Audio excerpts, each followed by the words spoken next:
बहुत समय पहले की बात है। एक गांव में एक परिवार रहता था। उस परिवार में 7 भाई और एक बहन थी।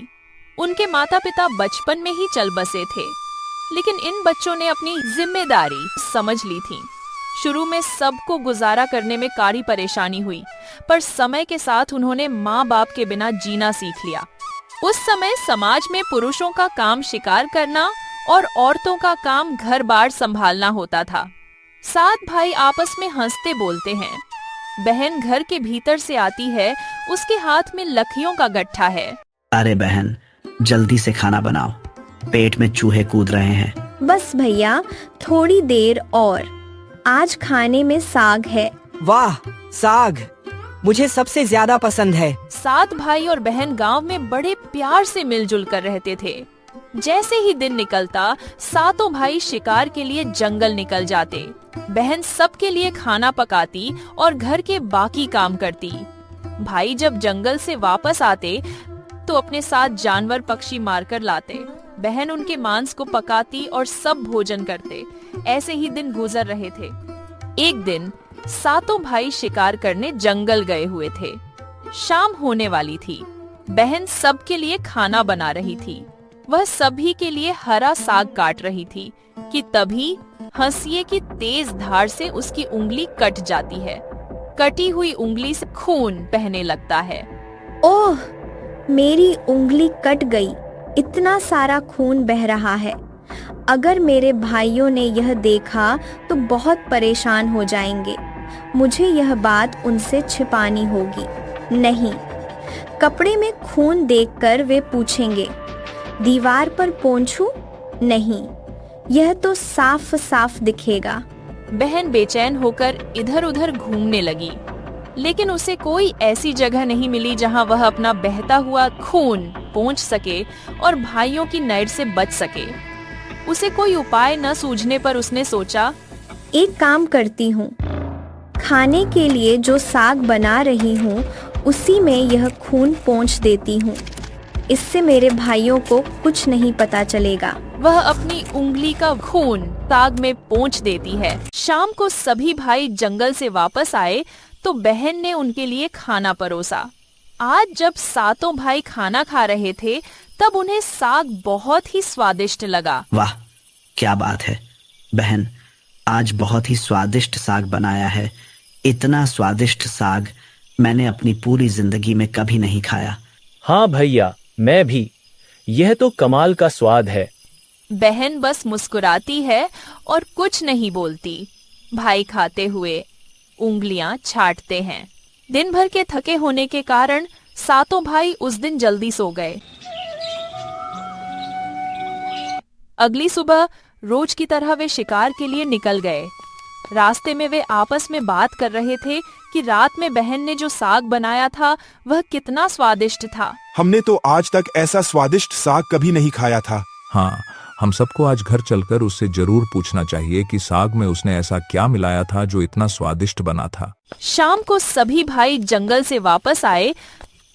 हमारी प्यारी बहन, कल रात को तुमने साग में ऐसा क्या मिलाया था कि हम लोग उसे भूल नहीं पा रहे हैं। अगर उन्हें पता चला कि मेरी उंगली कट गई है तो मेरे सारे भाई दुखी हो जाएंगे। उन्हें यह सब कहना ठीक नहीं है। मेरी प्यारी बहन, तुम्हें आज बताना ही पड़ेगा कि तुमने इतना स्वादिष्ट साग कैसे बनाया। तुम्हें मेरी कसम है बहन। बड़े भाई का सब सम्मान करते थे, इसलिए बहन को अब सच बोलना पड़ा। उसने धीरे धीरे सारी बात बताई। भैया, जब मैं साग काट रही थी तब मेरी उंगली कट गई और बहुत सारा खून बहने लगा। मैंने आप लोगों से छिपाने के लिए वह सारा खून साग में ही पोंछ दिया। मुझे लगा कि आप लोग यह सुनकर बहुत दुखी हो जाएंगे। सभी भाई शांत हो जाते हैं। बड़े भाई के चेहरे पर एक अजीब सा भाव आता है। रात में खाने के बाद 7 भाई सोने के लिए अपने कमरे में जाते हैं। बड़ा भाई बाकी भाइयों से बात करता है। इसका खून से सना साग इतना स्वादिष्ट लगता है तो इसका मांस कितना स्वादिष्ट होगा। हाँ भैया, आप बिल्कुल सही कह रहे हो। मैं भी आपसे यही बात कहने वाला था। सभी भाई बड़े भाई की बातों से सहमत होते हैं। सिर्फ सबसे छोटे भाई को छोड़कर। भैया, आप लोग यह क्या बात कर रहे हैं? अपनी छोटी लाडली बहन को काटकर खाने की बात, आपको शर्म नहीं आती? अरे छोटे, तुझे कितनी बार कहा है, जब दो बड़े आपस में बात कर रहे होते हैं तो छोटों को बोलना नहीं चाहिए। बड़ा भाई उसे डांट कर चुप करा देता है। अगले दिन जब सभी भाई शिकार के लिए जंगल जाते हैं, बड़ा भाई अपने सबसे छोटे भाई से कहता है, अरे छोटे, मैंने इधर हिरण के बच्चे को जाते हुए देखा है, तुम जाकर उसका शिकार करके ले आओ। छोटा भाई हिरन का शिकार करने के लिए चला जाता है। उसके जाते ही बड़ा भाई बाकी 5 भाइयों से कहता है, सुनो भाइयों, हम अपनी बहन को उसकी शादी के बहाने यहाँ लाएंगे, फिर उसे तीर मारकर उसका स्वादिष्ट मांस पकाकर खाएंगे। बाकी 5 भाई उसकी योजना से सहमत होते हैं। वे सब मिलकर एक टीले पर बांस का एक चबूतरा बनाते हैं। अगले दिन बड़े भाई ने अपनी बहन से कहा, मेरी प्यारी बहन, अब तुम बड़ी हो गई हो और शादी के लायक हो गई हो। मैंने तुम्हारे लिए एक सुंदर सा वर ढूंढा है। हम उसे देखने जा रहे हैं, इसलिए तुम भी जल्दी तैयार हो जाओ और हमारे साथ चलो। बहन यह सुनकर बहुत खुश हो जाती है। वह तुरंत तैयार होकर भाइयों के साथ जाने लगती है। चलते चलते बहन थक जाती है। भाइयों, मैं चलते चलते थक गई हूँ। मेरा ससुराल अब भी कितना दूर है? बहन, बस अभी कुछ देर में पहुंचने वाले हैं। वे टीले पर पहुंचते हैं। बहन को टीले पर खड़ा करके उसे रस्सी से खंभे के सहारे बांध दो। बाकी 5 भाई मिलकर बहन को बांधने लगते हैं। बहन को कुछ समझ नहीं आता। तभी छोटा भाई बड़े भाई से कहता है, भैया, मैं आपसे हाथ जोड़कर विनती करता हूँ, बहन को मत मारो। छोटे भैया, तुम यह क्या कह रहे हो? भला मुझे बड़े भाई क्यों मारेंगे? तब छोटे भाई ने बहन को सारी बात बताई। यह सुनकर बहन के पैरों तले जमीन खिसक गई। अपने सभी भाइयों को हत्यारे के रूप में देखकर बहन का हृदय हाहाकार करने लगा। वह समझ नहीं पा रही थी कि इतना प्यार करने वाले भाई आज उसे मारने जा रहे हैं। भगवान, अब तुम ही मेरे सहारा हो। मेरे 7 भाई मेरी हत्या करना चाहते हैं। इनमें से कोई ऐसा नहीं है जिसके दिल में मेरे लिए दया और प्रेम हो। अपनी बहन की बातें सुनकर छोटा भाई द्रवित हो उठा। बहन की पुकार पर वह तड़प कर रह गया, लेकिन उसे 6 बड़े भाइयों को रोकने का साहस नहीं हुआ। बहन को निर्ममता से बांधने के बाद बड़े भाई ने सबको बारी बारी से उस पर तीर से प्रहार करने का आदेश दिया। सबसे पहले बड़ा भाई हाथों में धनुष लेकर जब अपनी बहन पर प्रहार करने को हुआ, तब बहन भाई के सामने कहने लगी, मारो भैया, छाती में लक्ष्य करके मारो। भैया, छाती में लक्ष्य करके मारो। बड़े भाई ने कठोरता दिखाते हुए तीर चलाया, पर उसका निशाना चूक गया और तीर दूर जाकर गिरा। उसके बाद अब दूसरा भाई तीर मारने को तैयार हुआ। बहन ने उसके आगे भी कर वही बात बोली, मारो भैया, मारो भैया, छाती में लक्ष्य करके मारो। इसी तरह एक एक करके सभी भाइयों ने बारी बारी से बहन की छाती में लक्ष्य करके तीर मारने की कोशिश की, पर बहन हर बार यही बात कहती रही। 6 भाई तीर मारने में असफल रहे। अब 7वें भाई की बारी थी। छोटे, अब तुम निशाना लगाओ। नहीं भैया, मैं निशाना नहीं लगा सकता। मैं अपनी बहन को नहीं मार सकता। छोटे, अब तुम निशाना लगाओ। मिलकर बहन के साथ साथ तुझे भी मार देंगे।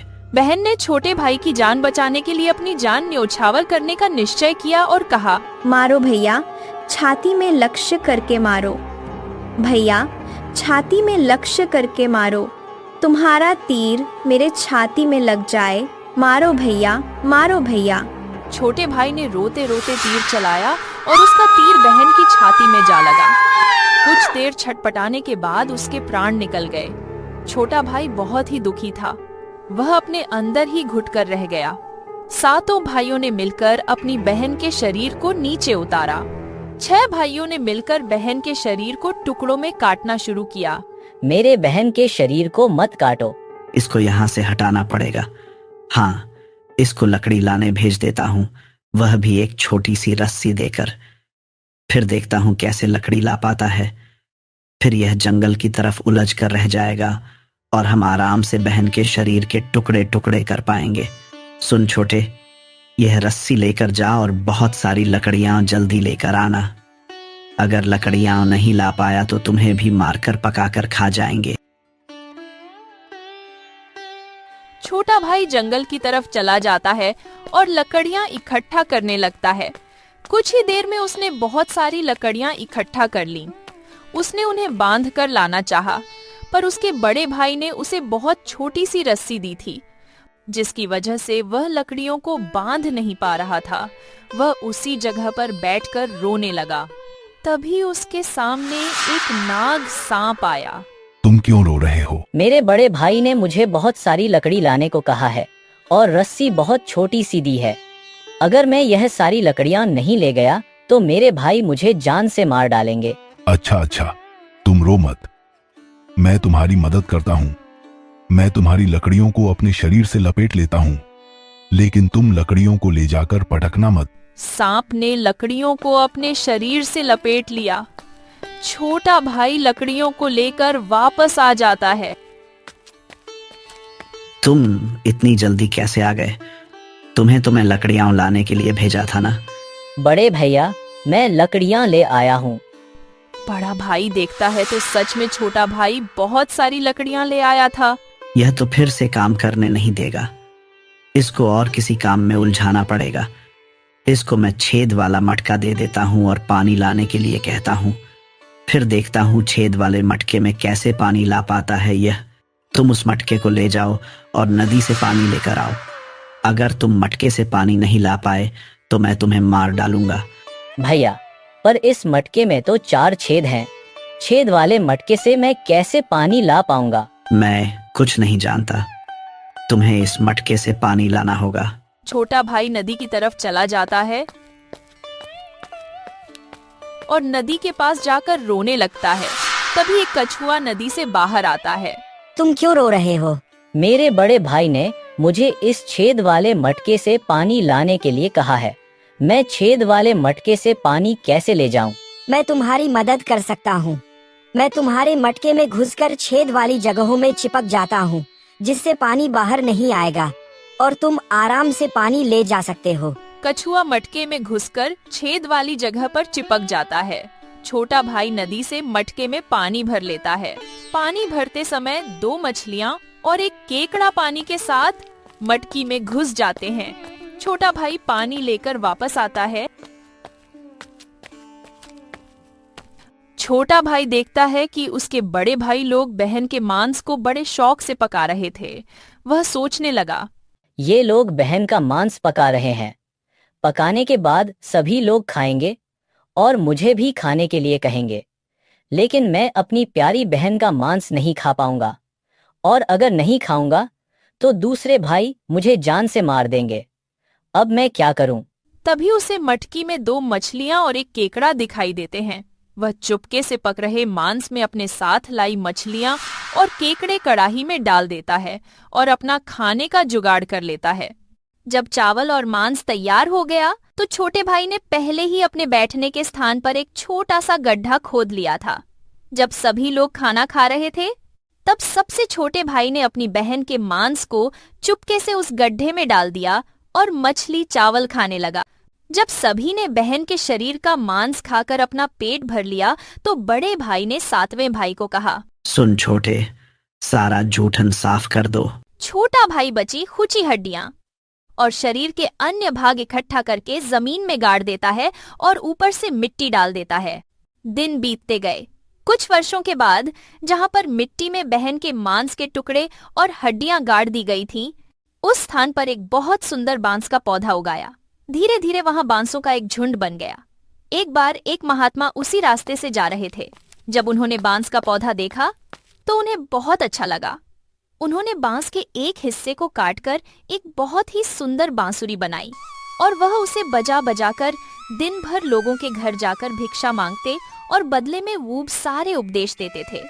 महात्मा भिक्षा मांगने उसी गांव में जाते हैं जहां सभी भाई रहते थे। अब सभी 6 भाइयों की शादी हो चुकी थी, जबकि सबसे छोटा भाई कुंवारा था। महात्मा सबसे बड़े भाई के घर जाते हैं और बांसुरी बजाते हुए भिक्षा मांगते हैं। यही है दुश्मन सबसे बड़ा।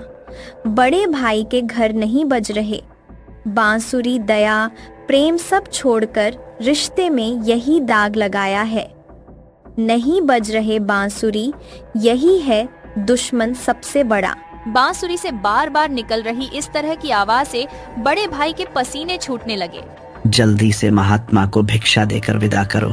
उसकी पत्नी ने जल्दी से भिक्षा दी और महात्मा को जाने को कहा। इसी तरह महात्मा बाकी 6 भाइयों के द्वार पर गए। सभी के द्वार पर कदम रखते ही बांसुरी से वही आवाज आने लगती। उन्होंने भी अपनी पत्नी को तुरंत ही कुछ भिक्षा देकर महात्मा को विदा करने को कहा। अब महात्मा छोटे भाई के घर के पास पहुँचे। बाजोगे बांसुरी, मेरे सबसे छोटे भाई के घर। मन की बात मन में छुपाकर युग युग से रखा है। बाजोगे बांसुरी, यही है मेरे सबसे प्यारे भाई का घर। महात्मा की बांसुरी से इतनी प्यारी और दिलचस्प आवाज आते ही छोटे भाई ने उन्हें सम्मान के साथ अपने घर में बैठने के लिए बुलाया और जलपान से उनका सत्कार किया। उसके बाद बांसुरी के विषय में चर्चा होने लगी। महात्मा जी, आपने यह बांसुरी कहाँ से ली है? बालक, जब मैं रास्ते में आ रहा था तो मुझे एक बांस का पौधा दिखा।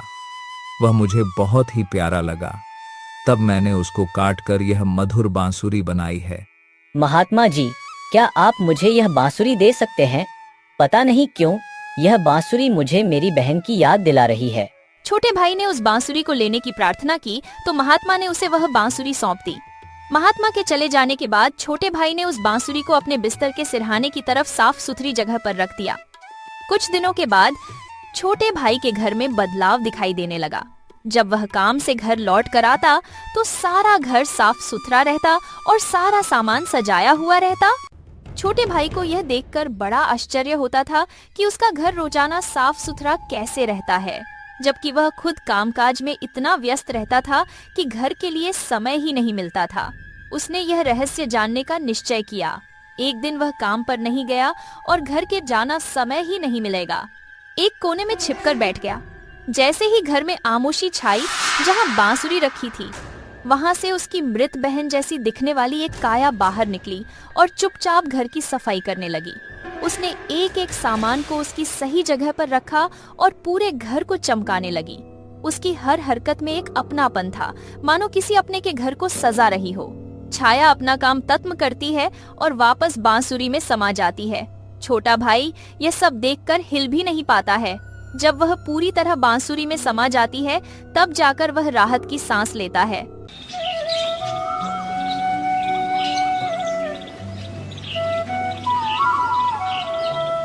अगले दिन वह तुरंत जंगल में एक प्रसिद्ध साधु बाबा के पास गया। महाराज, मेरा घर अपने आप साफ हो जाता है। मेरी बहन जैसी दिखने वाली एक छाया एक बांसुरी से निकलती है और मेरा घर पूरा साफ कर देती है।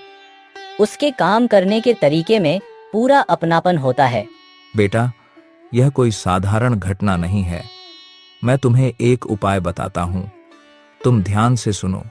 जब तुम्हारी बहन जैसी दिखने वाली लड़की की छाया उस बांसुरी से बाहर आए, तुम तुरंत उस बांसुरी को आग में डाल देना और उस लड़की की छाया पर गंगा जल छिड़क देना। इससे वह आत्मा अपने पुराने शरीर के बंधन से मुक्त हो जाएगी और मानव रूप में लौट आएगी।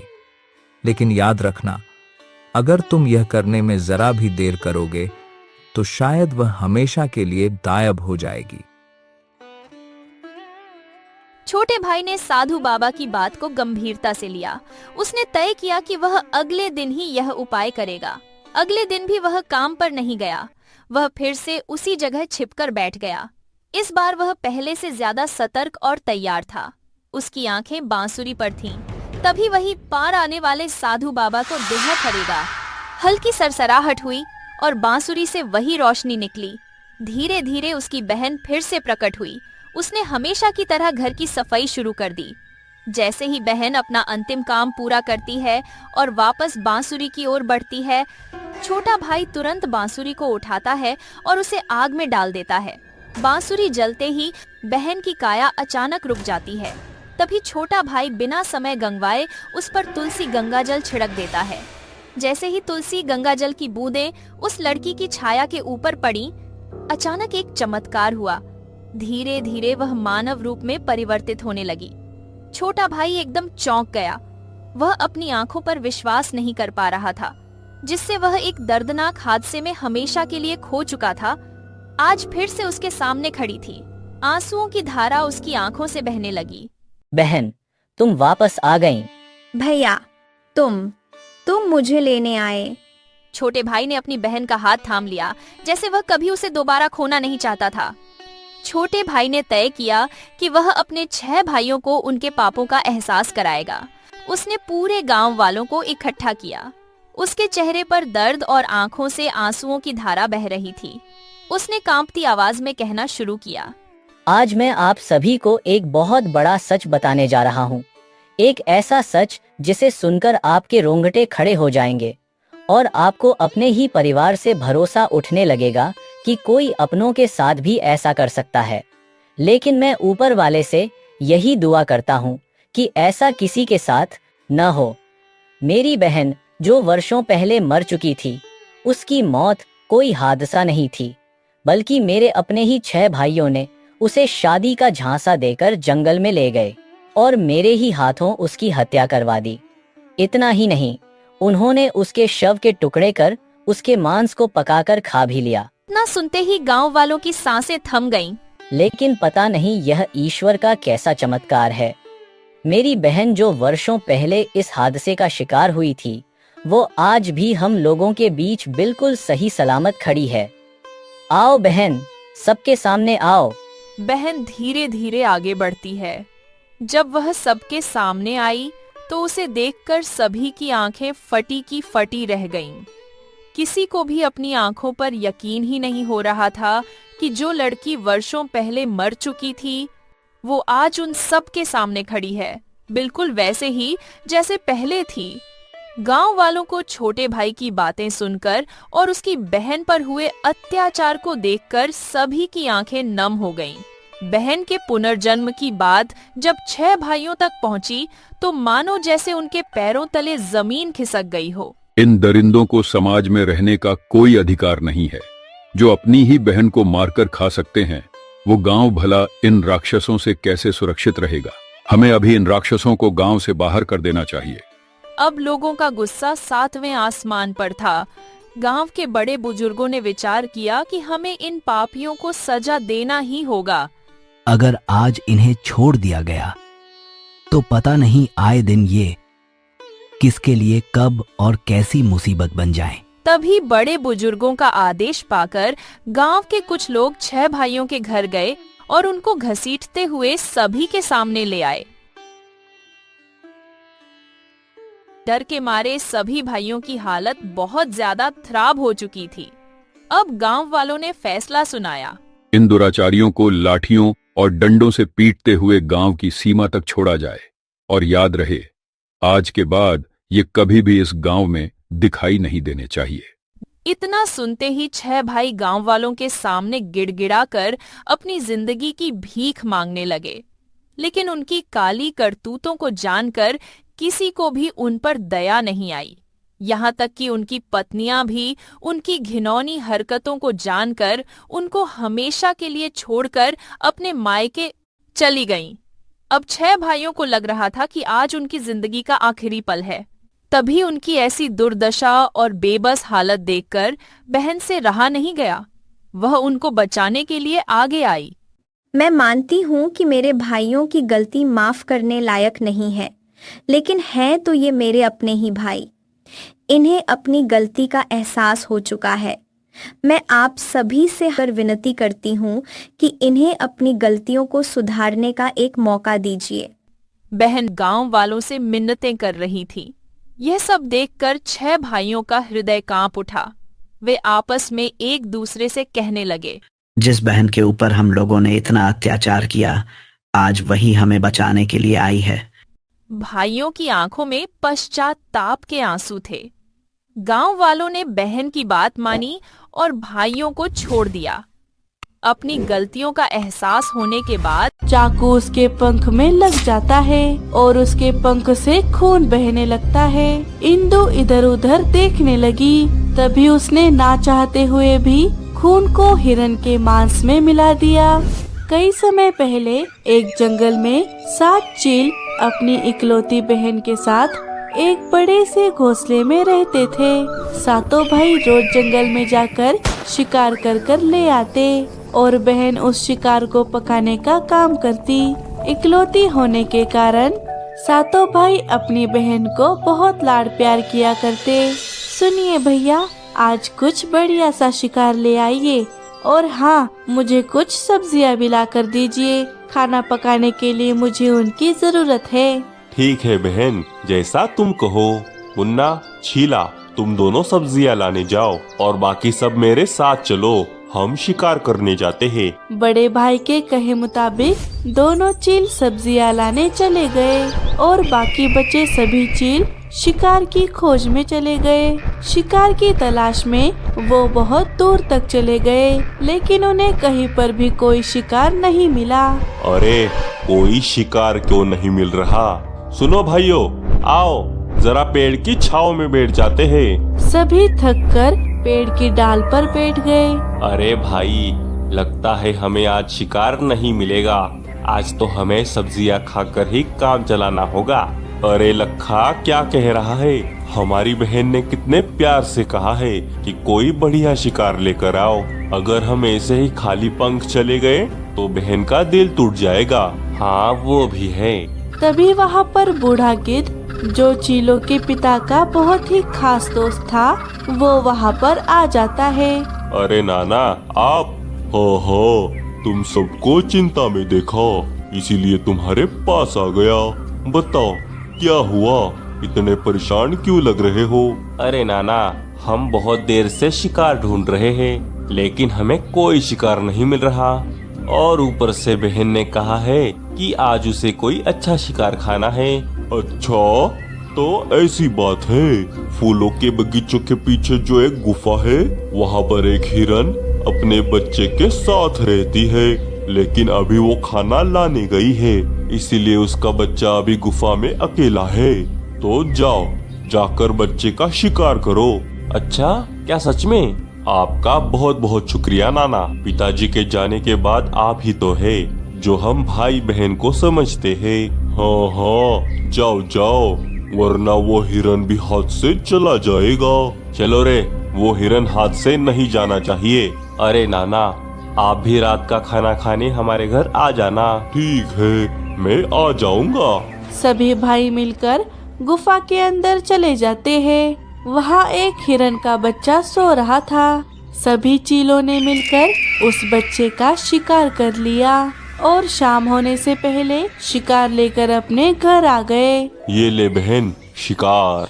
अब इसे जल्दी से पका दो, मुझे बहुत भूख लग रही है। जी भैया, लेकिन आपको आने में इतनी देर क्यों हुई? हाँ, वो जरा शिकार ढूंढने में दिक्कत हो रही थी, लेकिन तभी नाना ने आकर हमें शिकार का पता बता दिया और सिर्फ उनकी वजह से ही हम ये शिकार ढूंढ पाए। अच्छा भैया, क्या आपको मेरी वजह से बहुत परेशानी हुई?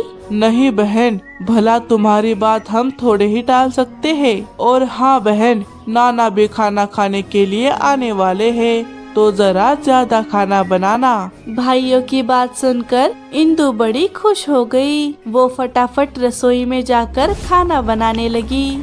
सभी सब्जियां काटते वक्त चाकू उसके पंख में लग जाता है और उसके पंख से खून बहने लगता है। आह, अरे ये क्या? मेरे पंख में तो घाव लग गया। अगर भाइयों ने देख लिया तो खामखा परेशान होंगे। क्या करूं? इस खून को कहाँ पोंछूं? इंदु इधर उधर देखने लगी, लेकिन उससे अपना खून पोंछने के लिए कुछ नहीं मिला। तभी उसने ना चाहते हुए भी खून को हिरन के मांस में मिला दिया और वो फिर से खाना पकाने लगी। थोड़ी ही देर में खाना बनकर तैयार हो गया। उसने अपने सभी भाइयों को खाना परोस दिया। गिद्ध भी वहाँ पर आ चुका था। सभी खाना खाने लगे। खाने का एक निवाला खाते ही सभी चौंक गए, क्योंकि ऐसा स्वादिष्ट खाना उन्होंने आज तक नहीं खाया था। भूखे चील फटाफट सारा खाना खत्म कर देते हैं। वाह वाह, लाजवाब, ये कितना स्वादिष्ट बना है। हाँ सच में। बहन, क्या तुमने इसमें कोई खास मसाला डाला है? मसाला नहीं तो, मैं तो जैसे रोज पकाती हूँ वैसे ही खाना पकाया है। नहीं बहन, आज इस खाने में कोई अलग बात है। हिरन तो हमने पिछले हफ्ते भी खाया था, लेकिन वो तो इतना स्वादिष्ट नहीं बना था। ये बड़ा स्वादिष्ट है। अरे बेटी, तुमने इसमें क्या मिलाया है, ये तुम्हें बताना ही होगा। कोई साधारण हिरन इतना स्वादिष्ट नहीं लग सकता। हाँ, मैंने भी अपनी पूरी जिंदगी में ऐसा लाजवाब खाना नहीं खाया। बताओ ना बहन, आखिर तुमने इसमें क्या मिलाया है? सभी इंदु को एक ही सवाल पूछने लगे और दबाव में आकर इंदु को सच बताना ही पड़ा। और बस इसी वजह से मैंने अपना खून इस खाने में मिला दिया। सभी भाई हैरान थे, लेकिन गिद्ध खामोशी से कुछ और ही सोच रहा था। उसकी आंखों में कुटिलता झलक रही थी। एक चालाक योजना उसके दिमाग में धीरे धीरे आकार ले रही थी। चलो चलो, मैं चलता हूँ, रात बहुत हो गई है। गिद्ध अपने घर चला गया। अगले दिन चील फिर से शिकार लाने चले गए, लेकिन कई घंटों तक ढूंढने के बाद भी उन्हें अपना शिकार नहीं मिला। सभी थककर पेड़ की छांव में बैठ गए। दिन ब दिन शिकार मिलना तो मुश्किल ही होता जा रहा है। अगर ऐसा ही चलता रहा तो हम सबको भूखे ही मरना होगा। सभी बातें कर ही रहे थे, तभी दूर बैठा बूढ़ा गिद्ध उन्हें देख रहा था। ये सही मौका लग रहा है अपने काम को अंजाम देने का। गिद्ध चीलों के पास आ गया। क्या हुआ चीलो, क्या आज भी तुम्हें शिकार नहीं मिला? हाँ नाना, शिकार मिलना तो बड़ा ही मुश्किल हो गया है। अरे, तुम जैसे बेवकूफ चील तो मैंने आज तक नहीं देखे। तुम्हारे घर में इतना बढ़िया शिकार होते हुए तुम धूप में भटक रहे हो। क्या हमारे घर में? ये आप क्या कह रहे हैं नाना? हाँ, हम कुछ समझे नहीं। आप किसकी बात कर रहे हैं? अरे, तुम्हारी बहन। गिद्ध की बात सुनकर चील बहुत गुस्से में आ गए। बड़ी ऊंची बात कर दी नाना। हम आपकी उम्र का लिहाज कर रहे हैं, इसलिए आप अभी तक यहाँ पर खड़े हैं। अगर आपकी जगह कोई और होता तो उसका सिर धड़ से अलग होता इसी बखत। अरे अरे, ठंड रख भाया, मेरी पूरी बात तो सुन ले। नहीं, हमें आपकी कोई बात नहीं सुननी। अरे छीला, तुम समझ नहीं रहे, तुम सबका तंदुरुस्त रहना कितना जरूरी है। मैंने कहा ना, आप चुप रहिए, वरना। सभी बहुत गुस्से में थे, लेकिन उनमें से एक चील को गिद्ध की बात अच्छी लग रही थी। अरे छीले, नाना क्या कहना चाहते हैं पहले वो तो सुन ले। आप बोलिए नाना। हाँ, अब मेरी बात ध्यान से सुनो। मुझे एक बात बताओ, कल जो तुमने हिरण खाया था, क्या उसका स्वाद तुम्हारे मुंह से चला गया? अरे क्या कहते हो नाना, उसे याद करते ही स्वाद झट से मुंह में आ जाता है। हाँ, जरा सोचो चीलो, अगर तुम्हारे बहन की कुछ बूंदे उसमें गिर गई तो वो कितना स्वादिष्ट लग रहा था, और अगर तुम्हें तुम्हारी पूरी बहन ही खाने को मिल जाए तो वो कितना स्वादिष्ट और पौष्टिक होगा। चील गिद्ध की बातों में आने लगे। बस नाना, बस, बहुत कर ली तुमने बकवास। ठीक है, तो बैठो ऐसे ही भूखे, जरा देखो मेरी तरफ। मैंने मेरी जवानी में बहुत सारे पंछी और जानवर खाए हैं, इसीलिए मैं अभी तक जिंदा हूँ। वरना तुम्हारे पिताजी, जो पूरी जिंदगी छोटे पंछी खाते रहे और जल्दी गुजर गए, अब लगता है भूखमरी की वजह से हमारे भी हालत उनके जैसे ही हो जाएगी। ऊंची सोच भाया, ऊंची सोच। अगर तुम्हें अपने आप को तंदुरुस्त रखना है तो तुम्हें अपनी स्वादिष्ट बहन को अपना निवाला बनाना ही होगा। अच्छा, तुम कुछ भी कह लो, लेकिन हम तुम्हारी बात नहीं मानने वाले। मान गए, हम मान गए हैं नाना। क्या भैया, आप ये क्या कह रहे हैं? इस गिद्ध की बातों में मत आइए। तू चुप कर छीले। बड़े भैया मान गए मतलब हम सब मान गए। क्यों भाइयों? सभी भाइयों ने हाँ में जवाब दिया। हाँ हाँ भैया सही कह रहे हैं। हाँ हाँ, अगर हम ही कमजोर हो गए तो क्या फायदा। सभी ने गिद्ध की बात मान ली, सिवाय छोटे भाई छीला के। उसका मन ये सब करने के लिए नहीं मान रहा था, लेकिन बड़े भाइयों के आगे वो कुछ नहीं बोल सकता था। सभी चील गिद्ध को लेकर अपने घर वापस आ गए। अरे भाइयों, आज तो आप बड़ी जल्दी वापस आ गए। क्या हुआ? क्या आज भी आपको शिकार नहीं मिला? नहीं बहन, आओ अंदर चले, हमें तुमसे एक काम है। काम? ठीक है। सभी घर के अंदर चले गए। अंदर जाते ही सभी भाइयों ने अपनी बहन को घेर लिया। अरे भैया बताइए ना, क्या काम है? आज आपको शिकार नहीं मिला, इसीलिए आप परेशान हैं क्या? नहीं बहन, हम परेशान नहीं है, क्योंकि हमें तो हमारा शिकार मिल ही गया है। अच्छा, तो कहाँ है शिकार? लाइए, मैं जल्दी से उसे पका देती हूँ। तुम ही हो वो शिकार। आज हम तुम्हें ही पका कर खाएंगे। अपने भाइयों की बात सुनकर इंदु को अपने कानों पर विश्वास नहीं हो रहा था। अरे मेरा मुंह क्या देख रहे हो? जल्दी से इसे रस्सी से बांधो, कहीं ये भाग ना जाए। भैया भैया, ये आप क्या कह रहे हैं? भाइयों ने अपनी बहन को रस्सी से बांध दिया। आपको क्या हो गया है भाइयों? मैं जानती हूँ मेरे भाई ऐसा नहीं कर सकते। बहन भाइयों के सामने गिड़गिड़ा रही थी, लेकिन शायद भाइयों को अपनी भूख के आगे कुछ नहीं दिख रहा था। नाना, आपके कहे अनुसार हमने हमारी बहन को बांध दिया है, अब बस उसे मारने की देरी है। वो सब तो ठीक है, लेकिन क्या तुम में से किसी को खाना पकाना आता है? नहीं, हमें तो नहीं आता। अरे हट, कैसे चील हो, खाना तक पकाना नहीं आता? एक काम करो, तुम किसी भरोसेमंद को छोटे पंछियों के जंगल में भेजो और किसी एक पंछी को जो अच्छा खाना बनाता हो उसे ले आने को कहो। हाँ ठीक है, लेकिन जाएगा कौन? मैं लेकर आता हूँ भैया।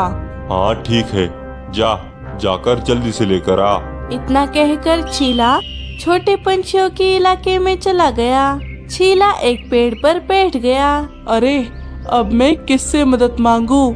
अगर मैं बावर्ची ले गया तो सभी भाई मिलकर बहन को जरूर मार देंगे। हे ऊपर वाले, अगर मैंने आज तक कोई भी अच्छा काम किया है तो मेरी मदद के लिए किसी फरिश्ते को भेज दे। उसी डाल पर मीठी चिड़िया का घोंसला था। मीठी अपनी खिड़की से चील की बातें सुन रही थी। अरे ये चील तो बड़ा ही परेशान लग रहा है, मुझे जाकर देखना चाहिए। मीठी चील के पास चली गई। सुनिए चील भाई, आप परेशान लग रहे हैं, क्या बात है? क्या मैं आपकी कोई मदद कर सकती हूँ? चिड़िया, क्या तुम मेरी मदद कर सकती हो? वो दरअसल। चीला ने सारी बात मीठी को बता दी। क्या? कैसे भाई है? भूख के लिए अपनी बहन तक को नहीं छोड़ रहे? उस गिद्ध ने मेरे भाइयों की आंखों पर पट्टी बांध दी है, उन्हें सही गलत कुछ दिखाई नहीं दे रहा। चिड़िया, मेरी मदद करो चिड़िया। चील भाई, क्या आप मुझे ये बता सकते हैं कि आपके भाइयों ने कभी कोई चील खाया है? नहीं, उन्होंने अभी तक कोई चील नहीं खाया। ठीक है, मेरे पास एक प्लान है। मीठी चीला को प्लान बता देती है। वाह वाह चिड़िया, ये तो बड़ा ही अच्छा प्लान है। मीठी चीला के साथ जाने लगी। ये देखिए भाई, मैं अपने साथ इस बावर्ची चिड़िया को ले आया हूँ। अच्छा, ए चिड़िया, तुझे खाना पकाना तो आता है ना?